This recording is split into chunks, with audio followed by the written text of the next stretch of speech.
Good morning, everyone. Hello, and welcome to the Open Texas 2024 conference. This conference is hosted by the Texas Higher Education Coordinating Board and the Texas Digital Library, jointly to organize an Open Texas conference to convene librarians, faculty, administrators, and other open education practitioners and advocates in Texas. We would like to thank the Open Texas Steering Committee members, and I wanted to also let you know that my name is Beatriz Canales, and I am an open advocate at Sanatory College, and I will serve as your moderator today. We welcome you to introduce yourself and ask questions in chat. Please feel free to turn on your webcam, but please mute your mic unless you're speaking. Also, please be aware that we are recording the session today, and we will make it available through the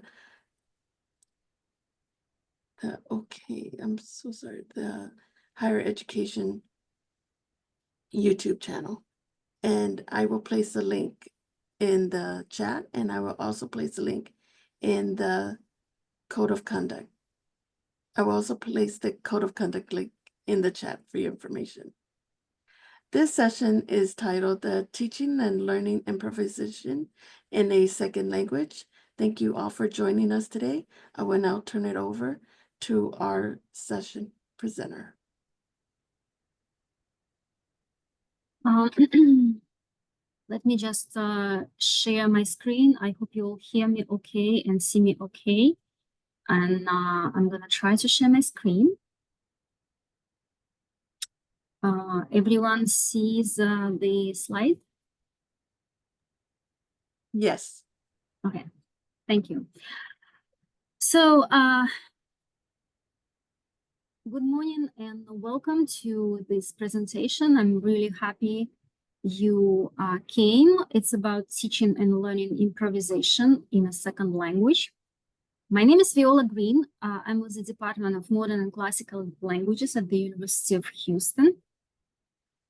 And today I'll be talking about our improvisation series that we created for our French program. The series includes four textbooks published as open educational resources. I want to highlight that although all the four books for four mandatory semesters of French have been published, it's a work in progress. And like I think many OER practitioners feel that way, that even though the work is published, we still are going to keep working on it because you don't know how things are going to go. You want to be measuring students' achievements. You want to be measuring with the exams and tests what is working, what is not working. Also observing students' reactions, also making sure that you stay current, thematically, pedagogically, and so on and so forth.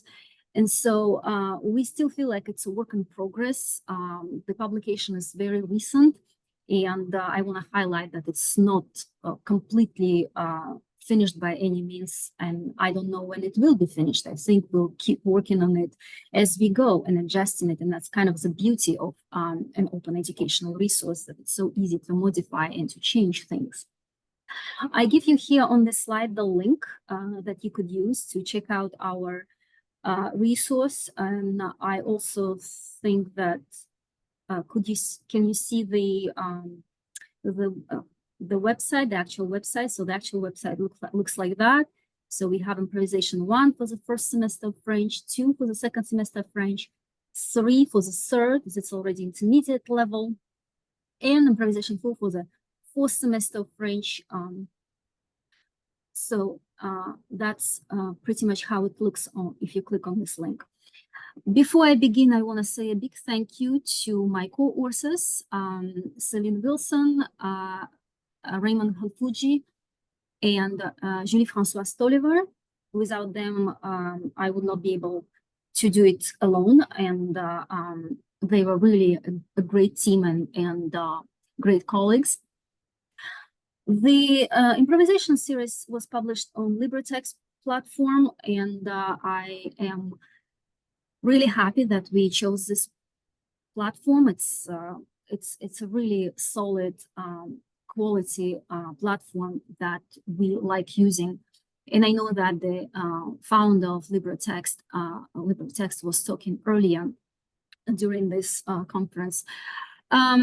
It was also generously sponsored by the University of Houston Library, so I want to thank them, the French Embassy in the US, and the FACE Foundation. Without their financial help, again, this project would not be possible.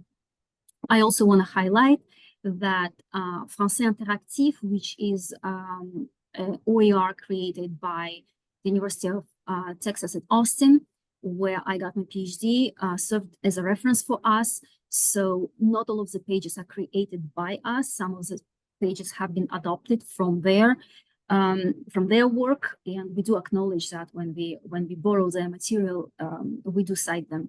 So, but it is also great OER that I know very well because I used to teach at the University of Texas at Austin. That was my alma mater for my PhD. We measure students' evaluation of our OER every semester. Those are the graphs for the last semester. They look slightly differently after each semester, but this is the last semester. We evaluate the ease of access and the quality of the materials. As you see on the ease of access, more than 80% of our students thought that our OER is easier to access than a commercial textbook that we used previously. And as far as the quality goes, the opinions are divided between better and same. We did use a high quality commercial textbook, but it was quite expensive, $200. At the University of Houston, we have a very diverse student population, and some of our students come from underprivileged background. So for them to save this $200 is a big deal. And so part of the reason why we created this OER is because we wanted to facilitate the access to the French program for the students who are first-generation college students in their family, who are international students from destitute countries that don't have so much money, and so on and so forth, other populations of students that don't come from privileged backgrounds.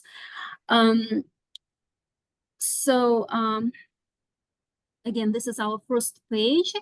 The chapters kind of have the same structure, except for maybe the fourth semester, which is a kind of a bridge course between elementary/intermediate courses and more advanced courses.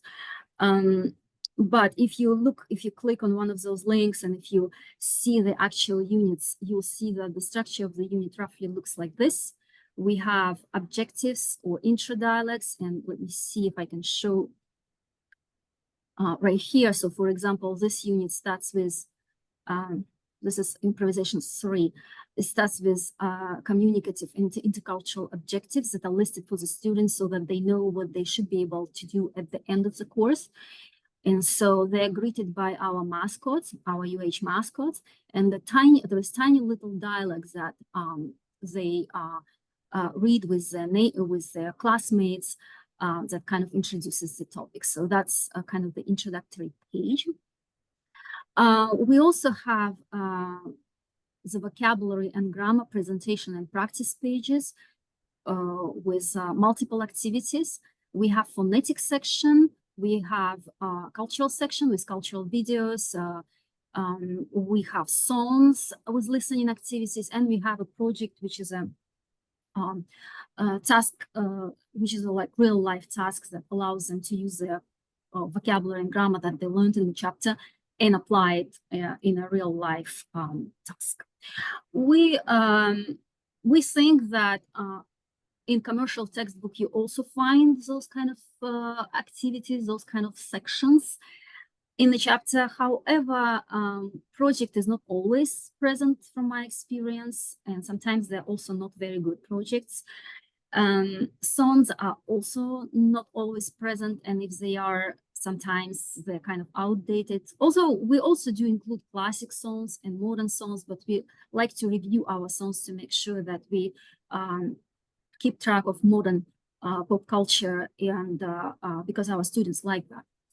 So But here in this presentation, I'm going to mostly focus on our vision. This is our vision that we have as a team for our French program and that we try to incorporate in our OER. So improvisation, as the title of the series suggests, originated in our vision to encourage the students to improvise, which in our context means to dare speaking in French spontaneously as much as possible. So we encourage our students to use the competencies, first of all, available resources, ask for help when they need to, in order to complete a task or solve a problem. Many activities in our textbook are structured exactly in that way, that they push the students into unrehearsed discourses, unprepared, unanticipated situation, which teaches them to think on their feet, be resourceful, react to unexpected changes in the situation. You may think, well, this is very difficult. Sometimes when we speak our native language and the conversation takes an unexpected turn, we go blank and we don't know what to do and what to say. And in the second language, it's even harder. And I would totally agree with you. And so the next slide, I listed the name of the slide is to improvise or not to improvise. And I listed advantages of this kind of method and challenges. And as you see, there are quite a few challenges that we experience, but advantages for us outweigh the challenges. And the challenges also is something that we can work on and overcome. The first advantage and very important one is emulation of real life, because many times in real life, things don't go according to the script. And there are unexpected circumstances and unexpected situations, and people say things that you didn't expect to hear, and you need to understand what they say, and you need to ask questions, and you need to react on the spot somehow. Or you need to signal to your interlocutors that you need more time to think about this new situation. In each case, emulating this situation in a safe classroom environment is a useful thing to prepare our students for the future beyond the classroom. The second advantage that I would list is conversation is less predictable and more engaging. Sometimes you see our students going through the list of questions and all the information is in front of them and they have the model and they just going through question after question after question, responding in the same exact way, just replacing a few words. And then everyone's bored because you know what to say. It's nice and safe. It's right in front of you. You don't have to engage yourself, go look for information, ask questions. You don't really have to do anything, and everyone understands it's practice. We are doing it for practice, and it's not really all that stimulating. It is useful in some contexts, but it's not really all that stimulating. So if there is a surprise in a conversation, I think it could be very much an engaging situation and stimulate our students. Negotiation of meaning. Volumes have been written about negotiation of meaning and how important it is in foreign language classroom, how important it is to signal to your interlocutor what you understood, what you didn't understand. Ask him, do you mean this or did you mean that? Also a very important skill, not only for the foreign language classroom, but beyond university for real life in many kinds of situations. Building self-confidence and can-do attitude.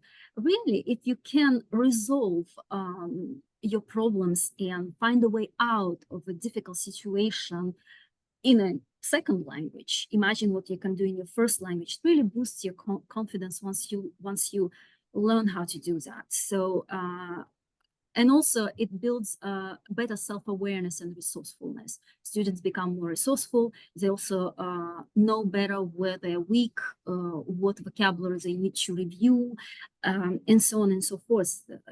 Those kind of activities push them to evaluate more their own behavior, their own knowledge, and they ultimately end up learning more about the world, the others, and themselves. The challenges are, of course, it could be very overwhelming in the beginning.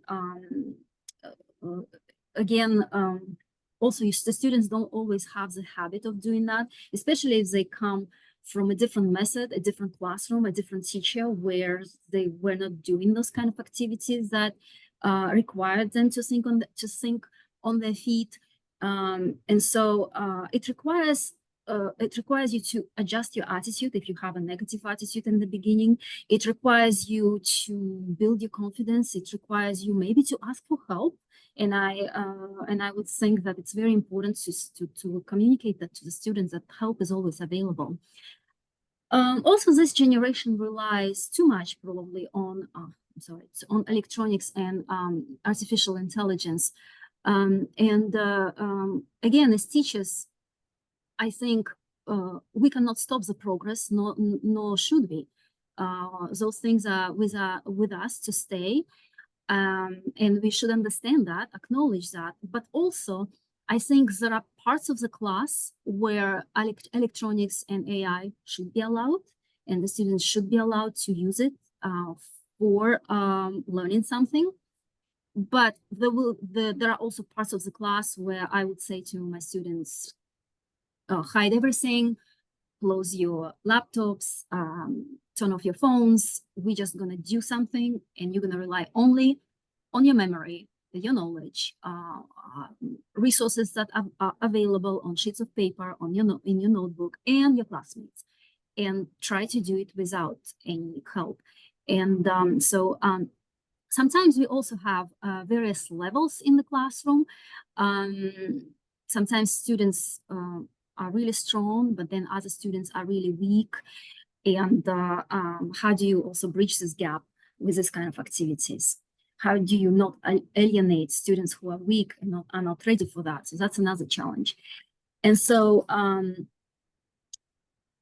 also different teaching approaches in the previous education. So enough challenges, but also enough advantages, a lot of advantages.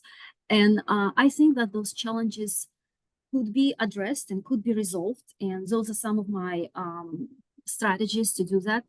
First of all, you do need to create supportive and safe environment for the students. The students need to know that they can count on your help. They can count on their classmates' help, and that if they make a mistake or if they go blank, it's not a big deal. It's not a big deal. That's how I try to communicate that. We are learning here. We are supporting each other. We are helping each other. But this challenge is necessary for them to overcome and to learn how to deal with that. We use a lot of scaffolding techniques, which includes all sorts of strategies to facilitate the tasks. So teachers talk, speaking slowly, using gestures, using pictures. We have lots of pictures, as you will see in our OER. We ban electronics for some parts, as I said, of the class, and allow them for other parts of the class. We switch partners often. This is important because imagine you have 2 weak students and they both have a bad attitude and they only work with each other. Well, that's not good. That's not good because they need to see other type of students, other type of attitudes, other type of strategies. They need to be exposed to how other people are doing things. So I would recommend to switch partners very often. Of course, in order to create supportive and safe environment, you need to encourage the use of humor, imagination, and creativity. And be ready for surprises. Just communicate that you are, as teacher, ready for surprises, and you want your students to be ready for surprises. And if they go blank, it's not a big deal. We're just going to try to address it together and solve this problem together.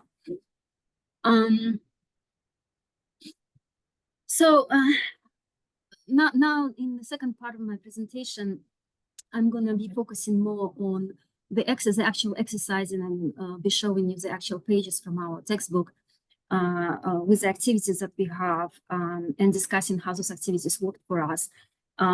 So for beginning levels, we use easy information gap tasks. So information gap tasks are actually the tasks where the students don't have all the information to complete the task, but they know that their partners do. They said you would be here. And so And so they have to go to their partners and ask for that information in the second language, understand that, and complete the task.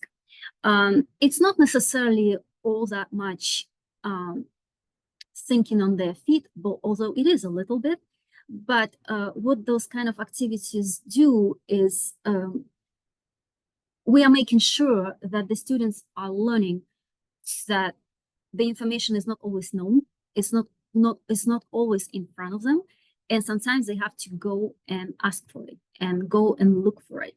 And so with those kind of information gap activities that we use abundantly in our beginning classes, they get used to the idea that they need to cooperate with others. They need to go negotiate meaning with others and understand how to look for information, how to ask for information, and how to complete a task by doing that.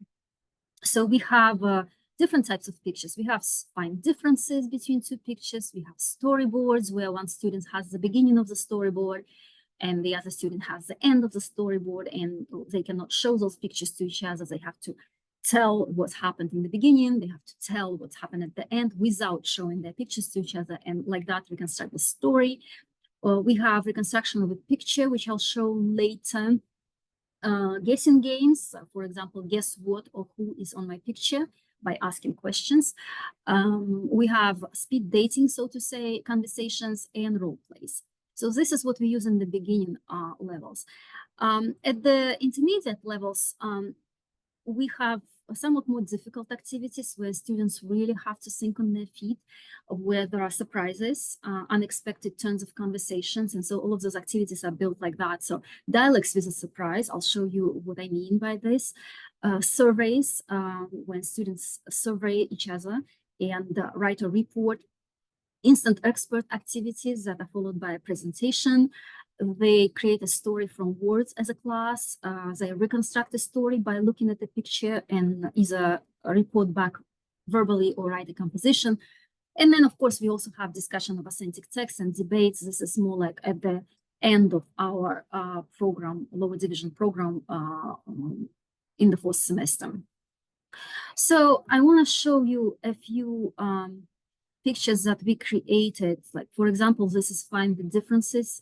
This is for beginning classes of French. It could be used for any foreign language. So usually in the beginning, we know how to ask for time. We know how to say the name of the relatives. We know how to say, name easy activities such as to eat, to work, to play, to dance. And so in this activity, student A gets the pictures that you see on your left, and the student B gets the pictures that you see on your right. Those pictures are different, but they cannot show them to each other, and they are allowed to only use French. So those are two rules with those kind of activity, two main rules. Don't show your pictures to each other, only communicate in French and nothing else. And so like that, they apply their skills of how to ask for time, how to ask how many people in the room, what are they doing, what is the mom doing, what is the father doing, and so on and so forth.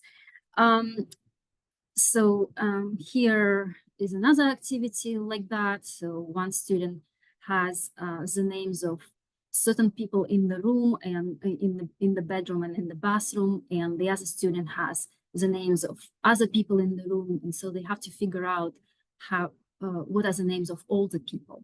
So the student A, for example, doesn't know what is the name of the person who is getting dressed, so he's supposed to ask that question again in a foreign language, in French in our case, to his partner who has the name of this person. And so like that, they reconstruct the names for all of the people on the picture. And this is another picture that is actually storyboard, where would you see 6 pictures here. And this is picture 1, picture 2, picture 3. That's the beginning of the story. And then you have picture 4, picture 5, picture 6, which is the end of the story. And so the first student gets the beginning and the second student gets the end. And again, without showing those pictures to each other and using only French, they have to tell each other what's going on. And then later they have to be able to tell or to write the story without ever looking at both pictures. This is another very useful activity, and beginners struggle with that because it requires them to put together a lot of different things, vocabulary, grammar.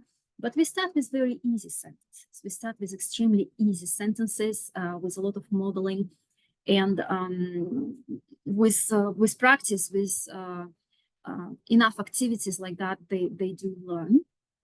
Now I want to point out that we created a lot of pictures with storyboard.com. And then for some other pictures, we also hired a professional artist. So this storyboard was drawn by our professional artist that we hired. And as you see, it's an interesting story, and it's for more for our intermediate level.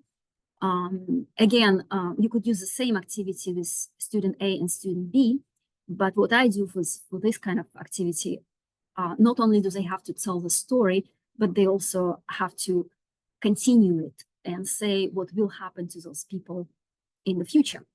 Because you see that the main characters are quite happy in the beginning of the story and not very happy at the end of the story because they got a big bill for their wedding. And so the students have to hypothesize, will they stay together or no? How will their married life develop later? And that's a chance for them to use their imagination, to get used to using their imagination, maybe humor, and so on and so forth. I want to stop here and brag about how colorful our textbook is because we have so many pictures. Hopefully, you will be able to see, like, we have pictures like that kind of have a little bit of a cultural information. We have gifts. We also have sometimes pictures of our students. So this picture was drawn by my former student who gave permission to use this picture in our textbook. So in the chapter about sports, we published his beautiful picture. It was a very special student of mine. So I'm very proud that we are also able to do that with our OER. So yes.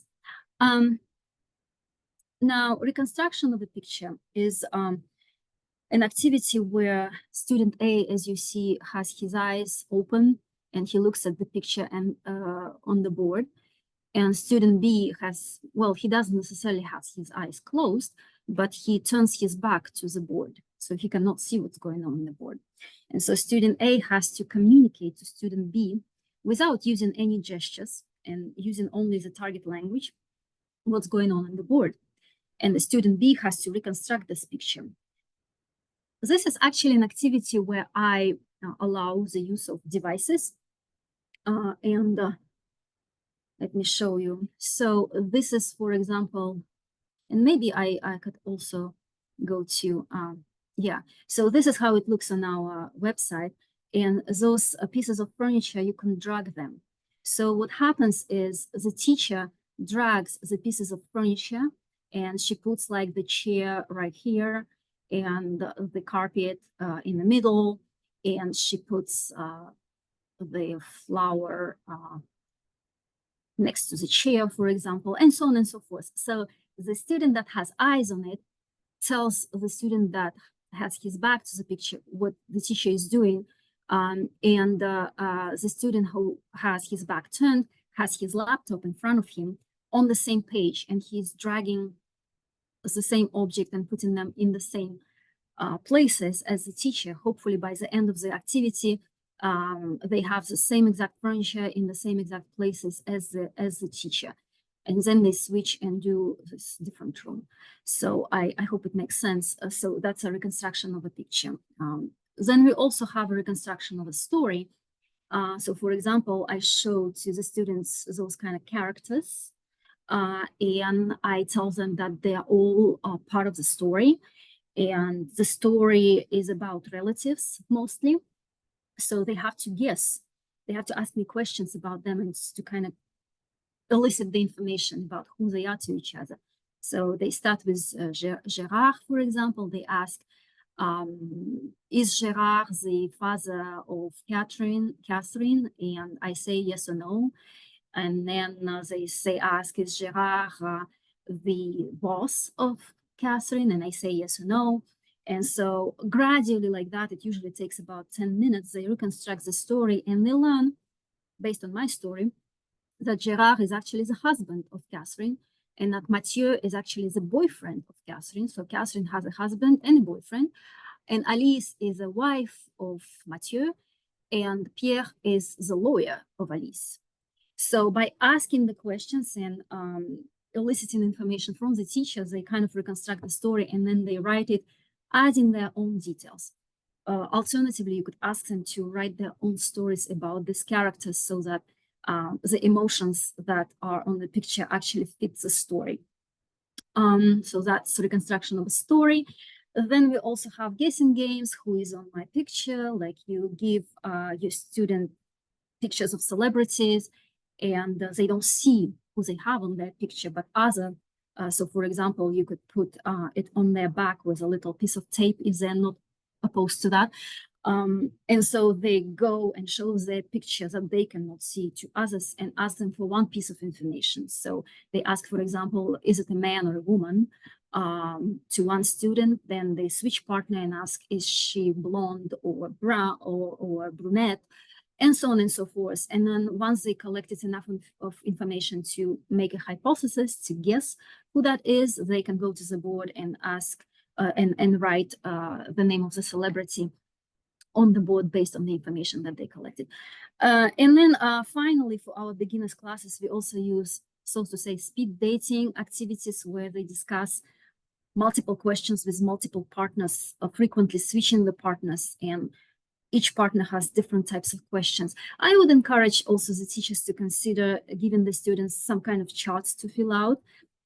One of the great examples of such activity would be to have a goal actually at the end, not just go through different partners with questions, but have a goal. The goal would be, for example, to determine who in your class is the ideal roommate for you. And so the questions that you would give to the students would be something like, do you smoke? Do you get up early or late? Do you play a musical instrument? Do you like hot temperature or cold temperature in the room? Things like that, things that are important for you to pick the right roommate. And so they would go and ask a lot of questions, a lot of these questions to different partners and fill out the charts.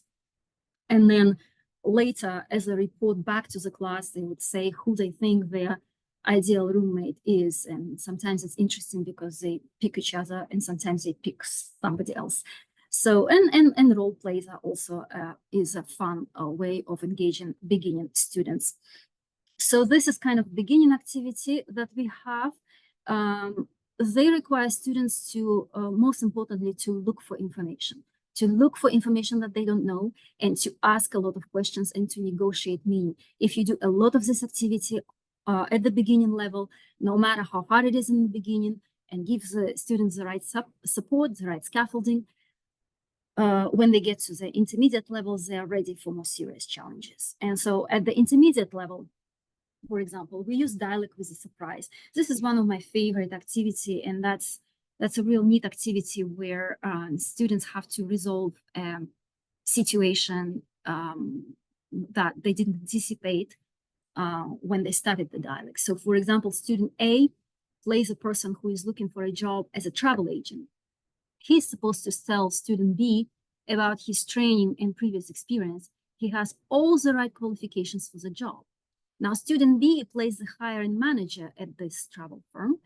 He's supposed to tell student A ask student A about his training and previous experience, and he's looking for a qualified candidate. So everything seems to match in this part, but the surprise for student B will be that this person requires a big salary and his own office, while the student A, the hiring manager, cannot offer that.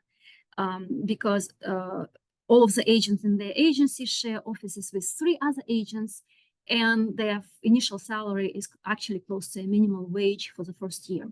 So the students get those, student A and student B get those separate scripts, but they don't know the surprise. So the student A doesn't know what the student B is going to tell him, and the student B doesn't know what the requirements of the student A are going to be. They get 5 minutes of preparation when they jot down the question that they may ask, the thing that they may say about themselves, and then they get in front of the classroom and they start the dialogue. And then at some point, student A will say, well, I want a big salary and I want my own office. And the student B is going to have to tell him, well, we can't do that. And so it's always interesting to see how the student A is going to react. Is he going to say, well, okay, I'm okay with that. Let's just talk about that. Or is he gonna say goodbye, bye-bye, not interested? Because that's what happens in real life. When you go to a job interview, many times you are surprised. You don't know everything about the company, the position, and those kind of challenges in your conversation may arise at any moment. So yeah. Then story from words in any order. So you give your students a word bank, and they kind of look at this word bank and they start telling the story. Each student gives one sentence. So for example, one student can say, Guillaume and Melanie met at a party, and they would have used Guillaume and Melanie and meet.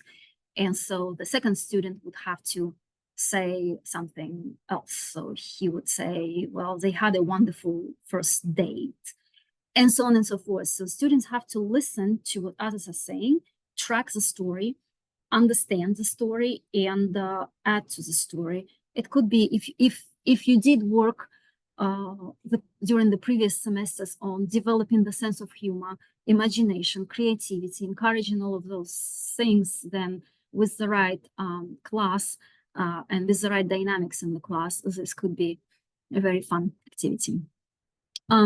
Instant experts presentation that the students do, very short ones, about, for example, about a Francophone country. They get 10 minutes to prepare, to do research. This is another activity where I totally allow the use of internet devices because they need those devices to do their research. And so as a team, in teams of 4, for example, or 3, they do research on a Francophone country. They cannot name it because other students will listen to their presentation and try to guess what it is, but they can describe the geographical position of this country, the population, the languages, and so on and so forth. When they get in front of the class and start as a team describing this country, other students are encouraged to ask questions, and that's where the surprises will come. And the team that's presenting is also encouraged to answer the question, and if they don't know the answer, they have their laptops in front of them so they can look it up. They can look it up because many times that's what happens in real life in meetings. People come with their laptops and then they ask questions and you don't know the answer off the top of your head. So you say, wait a minute, I'm gonna look it up and I'm gonna find it for you. And so that activity also prepares them to do that. So they do that until the class guesses what the country was. Then we also have surveys, and this is an interesting survey that I did with the students. It's not very serious because it's about horoscopes, like very popular version of horoscopes, the thing that they publish in people's magazines or something like that. But the students have to, why I like this activity is because students have to compare 2 sources of information and make a conclusion. So the first source of information is going to be their partner's self-report. So they're going to interview a student, for example. They're going to ask them, what's your horoscope sign? What are your quality and your flaws? According to yourself, not according to your horoscope, according to your own opinion. How are you in love? Are you romantic, not so romantic? How are you with money? Are you thrifty? Are you generous? And things like that. And they are encouraged to ask other questions to really delve deeply into researching the personality of that person in front of them, of their classmate, and taking the notes. And after they've done that, I give them a text of a horoscope in French for that particular student. So description of his astrological sign, and they read that horoscope and they compare what's in horoscope to the self-report of student, and they have to answer the question, are horoscopes true based on this information? Of course, it's not a real scientific survey by any means, but it gives them the chance to collect information, to compare it with another source of information, and to make a conclusion. And that's another practice for real life. So that we in real life constantly work with data, sometimes conflicting data. And so that's another important thing that they need to know how to do. And that activity could be seen as a preparation. Of course, we also have movies in our fourth semester of French, because it gets gradually more and more challenging, more and more demanding. And so our movies are The Promise, that's a Belgian movie, and Delicious, which is a pretty recent French movie. The Promise talks about illegal immigration, undocumented immigrants in Belgium. It was the film is not particularly recent, but the problem is still quite important for today's young people to think about. And then Delicious is about food, obviously, but it also has a love story. It also is about revolution and the opposition between rich and poor right before the French Revolution. So it has also multiple topics that we could discuss. And of course, debates, role plays based on the movie, presentations based on the movie, and other activities that help them to discuss, to process this information, to express their opinion, to present their arguments, to listen to counter arguments and responses. And all of that is, of course, wonderful for students who already can communicate in French. So I'm here at the end of my presentation, and my final word would be that our OER allowed us, first of all, to make French more accessible and affordable for the students, to realize our pedagogical vision, which was the subject of this presentation, to stay current both thematically and methodologically, to use authentic text and authentic tasks, and to be flexible with the use of our resources and strategies, and to grow as teachers and learners. I can say for myself that I've been going through tremendous growth after we started using improvisations. It's also, I think, the sense of ownership. This is our product, we created it, and we feel responsible for the quality of it. And so we observe the reaction of our students, we see what they think about activity, how well we engage them, and adjust when we need to adjust. So I would encourage other teachers, other foreign language teachers, and different subject teachers to consider creating their own OER, because it just gives you so much more freedom, but it also is a stimulus to grow intellectually, to grow as a pedagogue, and so on and so forth. So voila. So I think that I'm ready to open the floor for the questions.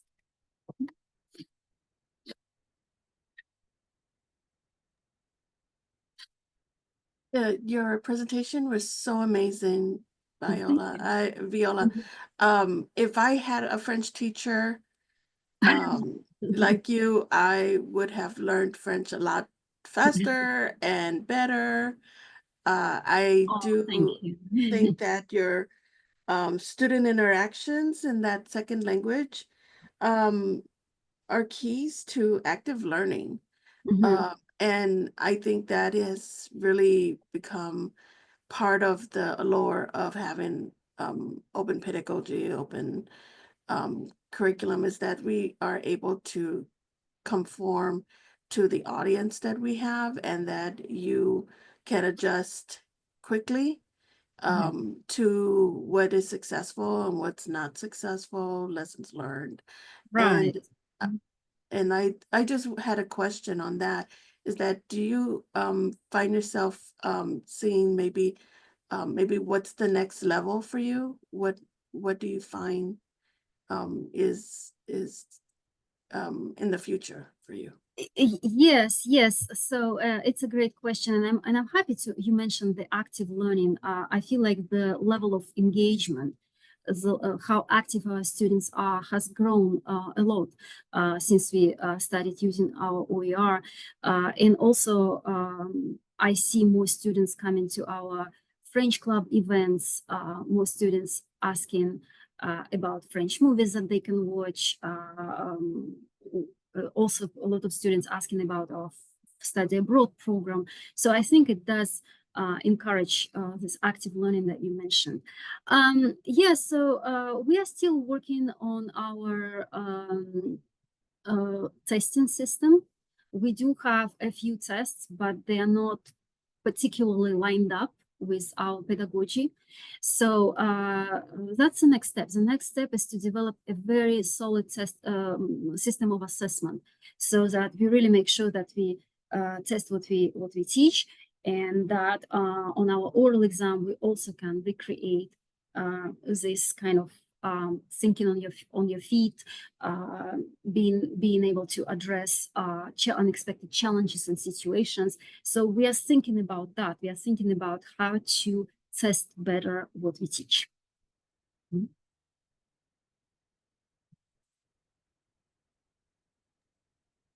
could say it's bon chance. Merci. So if you all have a question, go ahead and unmic and or open your webcam for any questions.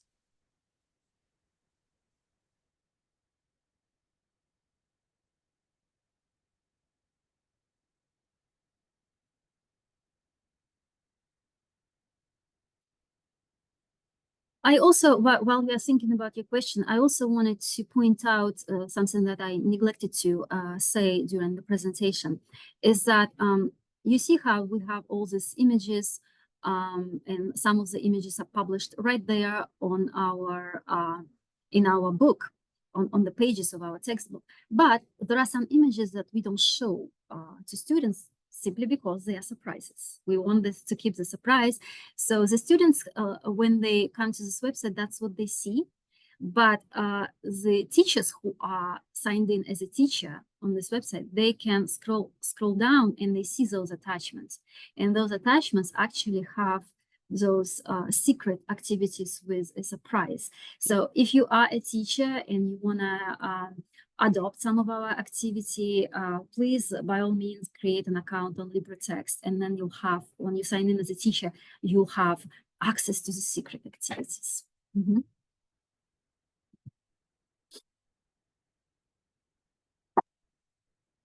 May I ask, how long have you been working in LibreText? Well, we started creating this series in 2022, I want to say 2022. So end of 2022, we were already implementing our first textbook. So since 2022, and I do know that the site has changed, and I have not been really good at keeping track of changes implemented at in the LibreText infrastructure.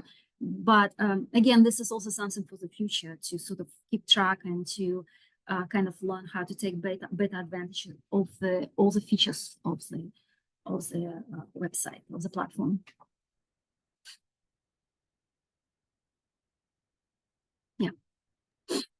I also I don't want to take the conversation. So if anyone needs to chime in, please chime in. But this is something that is very close to me with open pedagogy and with regarding to connecting the students to the work, and that you showed the artist, the caption of your student to show for semesters, on, the work that a student did. And did, when you talked to the student, did you, how did you approach the student when you talked about openly licensed? He approached me. He approached me and he showed me his pictures. Apparently, he was inspired by the topics that we were discussing, and he was drawing those pictures, and he was also writing the French text on the pictures. And so I found his pictures wonderful, and I said, well, maybe he would allow us to use the pictures for the book. And so he gave his permission, his written permission, and we published his pictures. But I also mentioned that he already graduated, but I also mentioned that to next generation of students, I show his work and I say, guys, if you want to contribute, if you want to if you are artists, if you're studying art and you want to contribute to our textbook, by all means, show me your pictures, and we can talk about publishing it on our site. And then also some students, I noticed that some students are coming to me with questions. How did you put together all of this improvisations method? Where do you even start to publish a textbook online? And I know that some of those students, they are studying education and they're future educators themselves. So that's really encouraging to see those questions from them.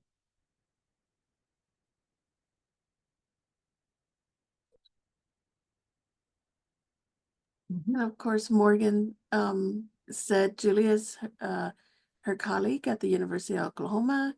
She's learned a bit about this project from her, and it's so cool, the resources demonstrated today. Oh, thank you. Thank you so much. Really appreciate that. We're still working on it. We're still working on it. We know it's not perfect, but we did put our heart and soul into creation of this project. We are immensely grateful to everyone who supported us financially and otherwise. And it's great for our students who have now a free resource, but it's also great for us as a team, because you don't see the same vision in commercial textbooks. Commercial textbooks are usually just, you know, for any university, one size fits all. Here, if you share a belief about teaching, and I am lucky to share those teaching beliefs with my colleagues, then you can realize them, then you can really apply them in your resource and see what happens. And sometimes we do have challenges, we do run into difficulties, and sometimes we have to, gosh, how do we address that? How do we help those students who are so timid? They're afraid to speak in their native language, let alone their second language. How do we solve that? How do we encourage them to speak, to volunteer? Those things happen all the time. The timidity is something that, you know, I was a timid person, but when I was learning foreign language, I kind of learned to leave my timidity behind the door. I kind of learned, I just said to myself one day, if I'm timid in a foreign language classroom, I'm never going to learn, because when you speak, you are retrieving everything you know. You are retrieving it from your brain. Otherwise, you just sit there passively. So. Well, we have a few minutes left. If anyone has any additional questions, you're welcome to unmute now. We do thank you, Viola, for your perspective and your practitioner in OER. It has been inspirational, and I think it's been very well received from what I hear from the work that the students have done on this Thank you. through this project. Maybe the questions are in the chat. Do you see, Beatrice, if there are any questions in the chat? Okay. Well, I don't know. Guys, don't be shy. If you have questions, don't be shy. We still have 5 minutes. So. I did put a quick question on one of the pictures of, I think it was Catherine's husband. He kind of looked like the actor Danny Trejo. And so Well, that was maybe he was. I don't know. I don't know. I sometimes you just, you know, you go to Google Images and you type angry person, and the person that comes up in the picture may be some kind of an actor that I don't know. So, but yeah, thanks for pointing that out.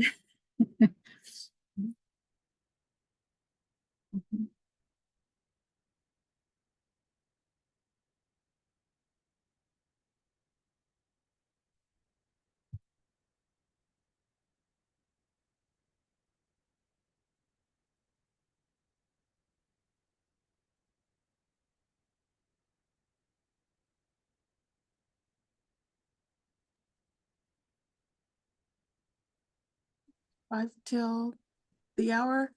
If there are no other questions, or if you need to think about, I had a supervisor that once told me that she sometimes can't ask a question right then and there.